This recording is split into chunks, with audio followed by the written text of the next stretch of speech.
665 বছরে চলেছিল বিভিন্ন বংশের হলো ইসলামিক শাসন। হ্যাঁ, 665 বছর। গত 6 বছর বিজেপির শাসনে সব থেকে বেশি যে কথা তারা বোঝাবার চেষ্টা করেছে তা হলো হিন্দু খতরে মে হ্যায়।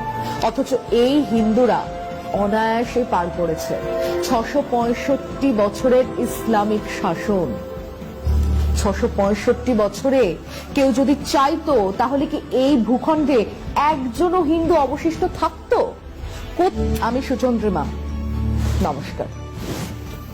মাঝে মধ্যে ইতিহাস চর্চা করা ভালো।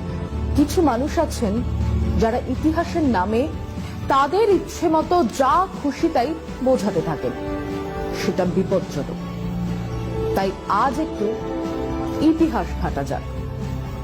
মাঝে মধ্যে দেখবেন আরএসএস, বিজেপির লোকজন বলেন ইসলাম কি হিংস্র, তাদের রাজারা সম্রাটরা কি হিংস্র, কি অত্যাচারী না চালিয়েছে, হিন্দু দেখেছে আর মাথা কেটেছে।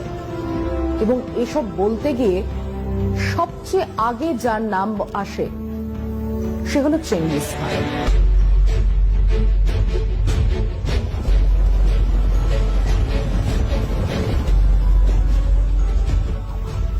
ভারতে এসে হিন্দুদের কচুকাটা করেছিল। My name is Khan, Genghis Khan. Khan মানেই মুসলমান, আর মুসলমান মানেই অত্যাচারী, অশিক্ষিত, জ্ঞান বিজ্ঞানের ধার ধারে না, আল্লাহর নির্দেশে কেবল কাফেরদের মারা, এই হলো তাদের কাজ। এবং সেই খানেদের অন্যতম হলো চেঙ্গিস খান।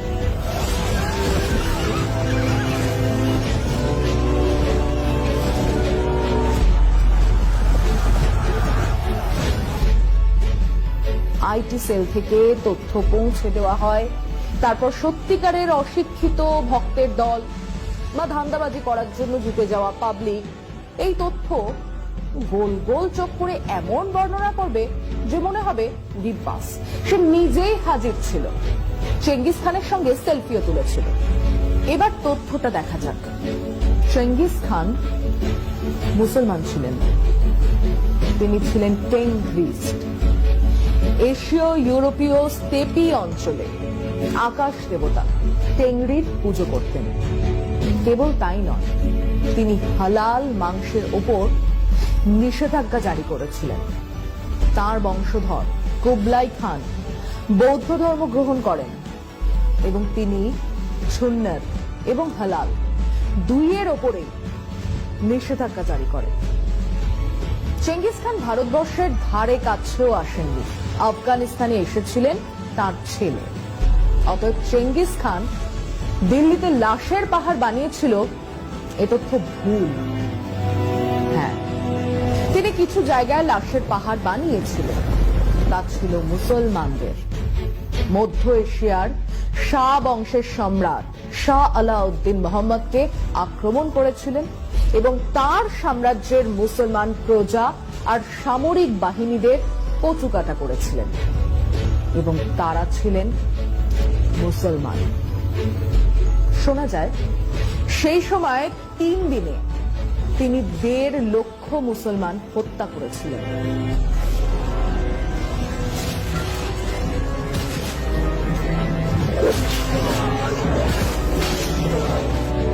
মুসলমান বলে নয়, তারা তাকে বাধা দিতে এসেছিল তাই। এই হলো চেঙ্গিস খান প্রসঙ্গ। এবার আসা যাক তৈমুর লং প্রসঙ্গে। তৈমুর সুন্নি মুসলমান ছিলেন, নকশবন্দ ধারার সুফি ধারার মুসলমান, কিন্তু সম্রাট যিনি তার সাম্রাজ্য বাড়াতে চান, ঘোড়ার পিঠে চেপে দুর্ধর্ষ সৈন্যবাহিনী নিয়ে ছুটেছেন দেশ থেকে দেশান্তরে। সামনে যারাই এসেছেন, সে মুসলমানই হোক, খ্রিস্টান হোক, শিয়া হোক, সুন্নি হোক, তাকেই মেরেছে। লাশের পাহাড় তৈরি হয়েছে। লুটপাট করে ঘোড়া, উট, হাতি, সোনা গয়না নিয়ে দেশে ফিরেছেন। কোথায় না গেছেন, ওধারে চীন, এধারে পারস্য, ওধারে রাশিয়া, আর নিজের রুক্ষ শুষ্ক দেশকে সাজিয়েছেন। বিরাট বিরাট মাদ্রাসা তৈরি করেছেন, তৈরি হয়েছে মসজিদ। এখনো উজবেকিস্তানে গেলে সেসব মাদ্রাসা মসজিদ দেখা যাবে না, তাদের প্রাসাদ দেখা যাবে না। আসলে তেমন বড় প্রাসাদ তৈরি করার নেই। এবার আসি ভারতবর্ষে অভিযানের কথায়। আবার বিজেপি আরএসএস তাদের ইতিহাস বলবে, কিভাবে হিন্দু রাজাদের মেরে কেটে তৈমুর লাশের পাহাড় তৈরি করেছিল। তথ্য বলছে দিল্লি শহরের ঠিক বাইরে তৈমুর বাহিনীর সঙ্গে লড়াই হয়েছিল 1398 সালের লড়াই। ছিল তুগলক বংশের শেষ সম্রাট নাসিরউদ্দিন মোহাম্মদ শাহের। তুগলক বংশের এই রাজাকে হারিয়ে ফিরে গিয়েছিলেন আমির তৈমুর। বিশাল ধনসম্পত্তি লুট করে চলে গিয়েছিলেন, যেমন অন্য বহু রাজা সম্রাটরা করত। এই জন্যই তারা তাদের দেশের নায়ক হয়ে থাকতেন। উজবেকিস্তানে আমির তৈমুর আমাদের দেশের গান্ধীজির মতো। টাকা থেকে সংসদ সর্বত্র আমির তৈমুর। তো তিনি ভারতে এসে লড়লেন, কিন্তু মুসলমান রাজা নবাব সম্রাটদের সঙ্গে। বিজেপির হোয়াটসঅ্যাপ ইউনিভার্সিটিতে বলা হয় তিনি কাফের মারতে বেরিয়েছিলেন। আসলে মধ্যযুগের ইতিহাসের যে কোনো সম্রাট নবাবের মতো তিনিও ছিলেন সাম্রাজ্যলোভী, নিষ্ঠুর। মারাঠাদের দিকেই তাকিয়ে দেখুন না। ছেলে ঘুমলো, পাড়া জুড়লো, বর্গী এলো দেশে। এই বর্গী কারা? এরা তো হিন্দু। ভবানী পাঠক কে ছিলেন? কাকে পুজো করতেন? এই বর্গীরা লুটপাট করত।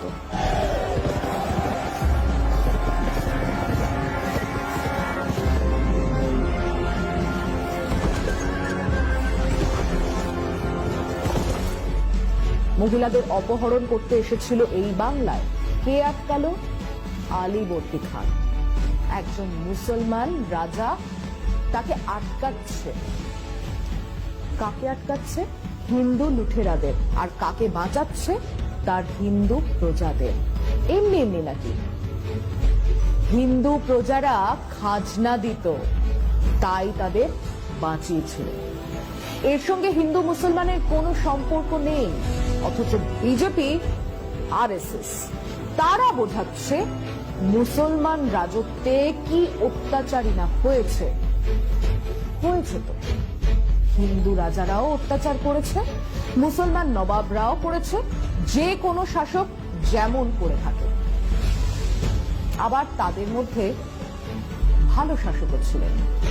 সম্রাট অশোকের দ্বিতীয় অধ্যায় ছিল ধর্মের শাসক। আকবর শুরু থেকেই ছিলেন কল্যাণকারী রাজা। শের শাহ সুরি, যার আসল নাম ছিল ফরিদ খান, ছিলেন একজন প্রজাবৎসল সম্রাট। তৈরি করেছিলেন গ্র্যান্ড ট্রাঙ্ক রোড, ডাক ব্যবস্থার প্রচলন করেছিলেন। মারা গেলেন কালিঞ্জরের যুদ্ধে। কাদের বিরুদ্ধে? মহোবার রাজপুতদের বিরুদ্ধে লড়তে গিয়ে। মহোবার রাজপুত মানে হিন্দু। আকবর লড়াই করছেন হলদিঘাটিতে মহারানা প্রতাপের বিরুদ্ধে। তার সেনাপতি কে ছিলেন? অম্বারের রাজা মান সিং। অন্যদিকে মহারানা প্রতাপের সেনাপতি দুর্ধর্ষ বীর হাকিম খান। তাহলে কি দাঁড়ালো? ইতিহাসের রাজা, সম্রাট, নবাব, সুলতানদের লড়াই হিন্দু মুসলমান দেখে হয়নি। তাদের যুদ্ধ হয়েছে পররাজ্য গ্রাস করার জন্য, সম্পদ আহরণ করার জন্য। আর কোনো কারণ ছিল না। সেই সময়ের মন্দির ছিল ধনরত্নে ভরা, যেমনটা এখনকার তিরুপতি ইত্যাদির মতো। মুসলমান নবাব সম্রাটরা সেগুলো লুটপাট করেছিল ওই সম্পদের জন্য। সোমনাথের মন্দির ও সেই জন্যই লুট করেছিল নাদের শাহ। খবর ছিল মন্দিরের গর্ভগৃহে তাল তাল সোনা আছে। শ্রীরঙ্গপত্তনমের কাছে মন্দির লুট করেছিল মারাঠারা।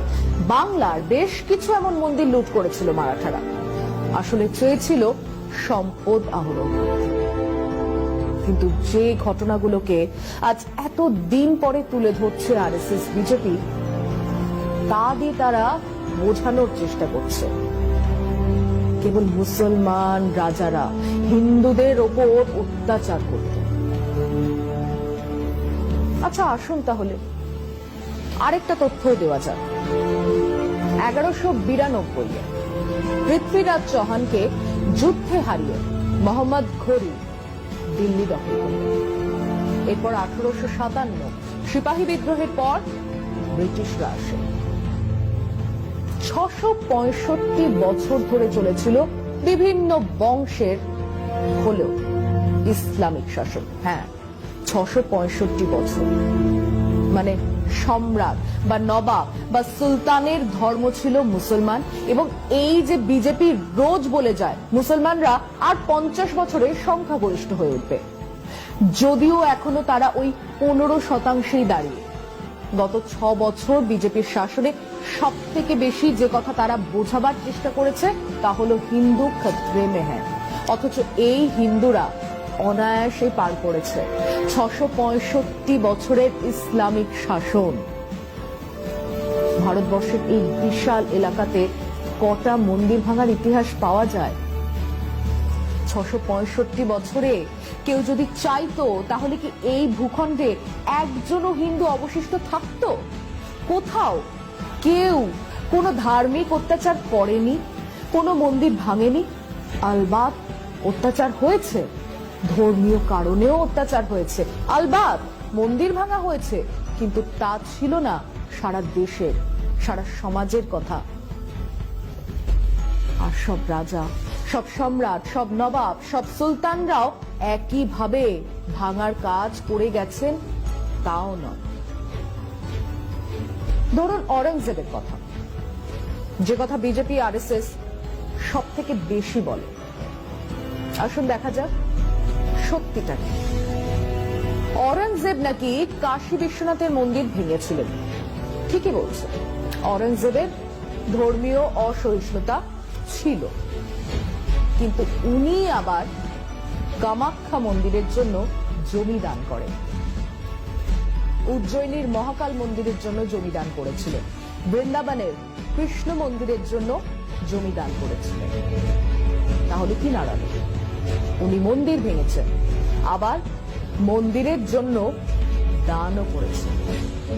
উনি ধর্মভীরু মুসলমান ছিলেন, মসজিদের জন্য প্রচুর দান ধ্যান করতেন, স্বাভাবিক।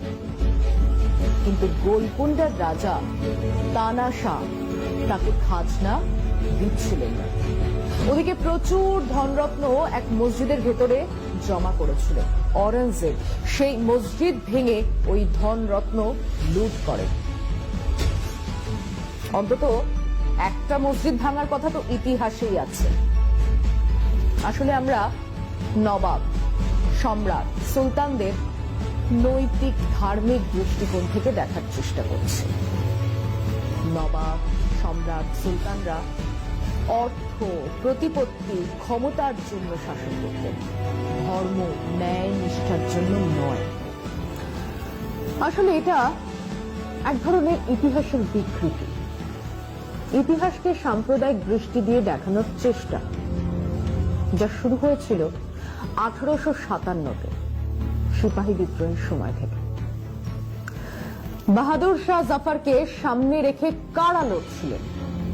লক্ষ্মীবাই, তাঁতিয়া টোপি, মঙ্গল পাণ্ডে, কুঁওয়ার সিং, হিন্দু মুসলমান মিলে লড়ছিলেন ব্রিটিশদের বিরুদ্ধে। ব্রিটিশরা তখন থেকেই ডিভাইড অ্যান্ড রুল এই পলিসি নিতে শুরু করে।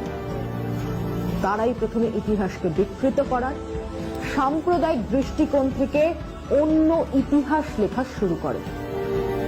সেই ইতিহাস আজ বিজেপি, আরএসএস আমাদের শেখাতে চাইছে। এটাই সত্যি। আসুন আমরা ইতিহাস দেখি। দিল্লির সাম্প্রদায়িক হিংসার ইতিহাস খুব পুরনো নয়। এমনকি দেশভাগের সেই দিনগুলোতেও দিল্লি ছিল শান্ত। 1974-এ সদরবাজার এলাকায় একটা হামলা হয়, 10 জনের মৃত্যু হয়, 44 দিন কারফিউ জারি ছিল। এরপর 1987-তে হজখাস এলাকাতে 15 জন মারা গিয়েছিল, কিন্তু তার মধ্যে 10 জন পুলিশের গুলিতে। মানে পুলিশ শুরু থেকেই সক্রিয় ছিল। 1992-এ বাবরি মসজিদ ভাঙার ঠিক পরে সিলামপুরে হিংসা ছড়ায়, 30 জন মারা গিয়েছিল। বিজেপি এরপর থেকে দিল্লিতে বেশ শক্তিশালী হয়ে ওঠে। তার আগে পর্যন্ত দিল্লি কংগ্রেসের দখলে ছিল। অবশ্যই 1984-র শিখ হত্যার কথা উঠবে, কিন্তু সেটা তো সাম্প্রদায়িক হিংসা ছিল না, সেটা ছিল গণহত্যা। কংগ্রেসের নেতাদের নেতৃত্বে গণহত্যা, যার জন্য তাদের কয়েকজন শাস্তি পেয়েছে। কংগ্রেস দল হিসেবেই ক্ষমা চেয়েছে, কিন্তু এই কংগ্রেস দলই আজকের এই নতুন দিল্লির চেহারা তৈরি করেছে। আগে দিল্লির ঠিক মধ্যিখানে ছিল মুসলমান মানুষজনের বাস। বাহাদুর শাহ জাফর মার্গ, আসিফা আলী মার্গের উল্টো দিকে তুর্কমান গেটের পাশে ছিল বিরাট বস্তি এলাকা। দেশভাগের সময় পয়সাওয়ালা মুসলমানরা চলে গিয়েছিল পাকিস্তানে, পড়েছিলেন গরিব সেই সব মুসলমান মানুষরা, তারাই থাকতেন ওই বস্তিতে। সঞ্জয় গান্ধী আর তার সাকরেত বলা যায় জগমোহনকে নিয়ে ওই তুর্কমান গেটের পাশের বস্তি ভাঙেন, বুলডোজার দিয়ে ভাঙেন। উৎখাত হন লক্ষ লক্ষ মুসলমান গরিব মানুষ। সঞ্জয় গান্ধী তখন দিল্লির সাজাচ্ছিলেন। ওই উৎখাত হওয়া মানুষেরা চলে গেলেন দিল্লির উত্তর পূর্বে। সেখানে তৈরি হলো ঝুগ্গি ঝুপড়ি। মজার কথা হলো, বেআইনি ভাবে ওইসব ঝুগ্গি ঝুপড়ি তৈরি করতে সাহায্য করেছিলেন কিন্তু ওই কংগ্রেস নেতারাই। তাই এখনো ওই সব কলোনিগুলোর নাম হলো ইন্দিরানগর, জওহরলাল নগর, সঞ্জয় নগর। এখনো বাসটায় লেখা থাকে যে যে কলোনি। জানেন সেটা কি? ঝুগ্গি ঝোপড়ি কলোনি। সেসব বেআইনি কলোনিকে আইনি করা হবে বলে প্রতিশ্রুতিও সেই কবেকার। এবারে নরেন্দ্র মোদী বললেন, কিন্তু রেজিস্ট্রি হলো মাত্র 29 জনের, তাও আইনসম্মত ভাবে নয়। সে কথা যা বলছিলাম তা হলো, ওই তুর্কমান গেটের পাশ থেকে সরে গিয়ে যমুনা পারে কিছু মুসলিম ঘেটো তৈরি হলো। সেখানে দেশের অন্য প্রান্ত থেকে মুসলিমরা এলেন, 71-এ বাংলাদেশ থেকেও এলেন, কিন্তু সব মিলিয়ে ওই ঘেটোর মতোই হয়ে রইল। হিন্দু মুসলমান এলাকা হলো না, হিন্দু এলাকা হলো, মুসলমান এলাকা হলো, এবং এই অঞ্চলে কমিউনাল টেনশন লেগেই রইল। হিন্দু এলাকাগুলো 1992 থেকে বিজেপির এলাকা হয়ে উঠল, আর মুসলিম এলাকা হলো কংগ্রেসের। অবশ্য 2015 থেকে এই এলাকাগুলো চলে গেছে আপের কাছে। কংগ্রেস ক্রমশ শক্তি হারিয়েছে। এবারে হিংসা বলুন, হামলা বলুন, তাকে এই পটভূমিকায় দেখলে বুঝতে সুবিধে হবে যে কেন দিল্লির উত্তর পূর্বেই হামলা হলো, কেন ওই এলাকাগুলোতে বিজেপি এতটা শক্তিশালী হয়ে উঠেছে। একইভাবে দেশের যেখানে যেখানে মিক্সড পপুলেশন, হিন্দু মুসলমানরা একসঙ্গে থাকে, তার থেকে যেখানে হিন্দুরা এক এলাকায়, মুসলমানরা তার পাশের এলাকায়, সেখানে কেন বিজেপি জিতছে, বিজেপির সমর্থন বাড়ছে। তার উপরে রয়েছে উত্তরপ্রদেশের লাগোয়া এলাকা, যেখান থেকে সহজেই ভাড়া করা গুন্ডাদের পাঠানো যায়। মুসলিম ঘেটোগুলোকে দেখিয়ে বলা খুব সোজা যে ওরা সংখ্যায় বাড়ছে, ওরা সকাল সন্ধে মাইকে আজান দেয়, ওরা 5টা বিয়ে করে, আসলে ওরা পাকিস্তানের চর, ওরা জঙ্গি। এবং এর ফলে হিন্দু এলাকায় এক ধরনের পোলারাইজেশন হবে, যেটা বিজেপি চায়। সেই পোলারাইজেশন থেকেই স্লোগান উঠবে, দেশ কে গদ্দারোं को गोली मारो। তাই তাদের 303 জন সাংসদের একজনও মুসলমান নয়।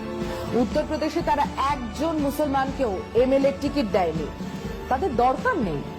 তারা মুসলিমদের ঘেটোয় রাখতে চায়, উল্টো দিকে হিন্দুদের তাদের মুখোমুখি দাঁড় করিয়ে মেরুকরণ চায়।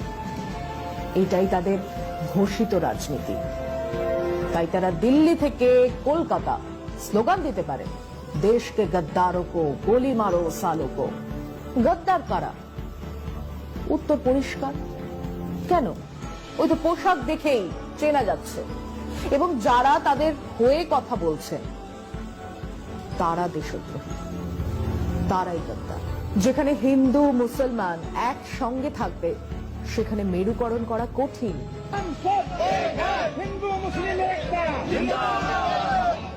সেখানে আঙুল তুলে গুজব ছড়ানো কঠিন।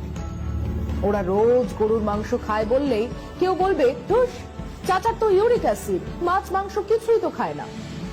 গুজব ছড়ানো হলো ওরা রোজ কাফেরদের মারবে বলে নামাজ পড়ে, তখন কেউ বলবে, ধ্যাৎ, তাই হয় নাকি, এই তো সেদিন বুলু পিসিকে রক্ত দিল ওসমান ভাই। তাই ওরা চায় আলাদা করতে। বিজেপি আরএসএস চায় মুসলমানরা খিদিরপুর আর পাক সার্কাসেই থাকুক, গুজব ছড়াতে সুবিধা হবে, হিন্দু ভোট মেরুকরণে সুবিধে হবে। এটাই তাদের রাজনীতি। এই রাজনীতির বিরুদ্ধেই কথা বলতে হবে।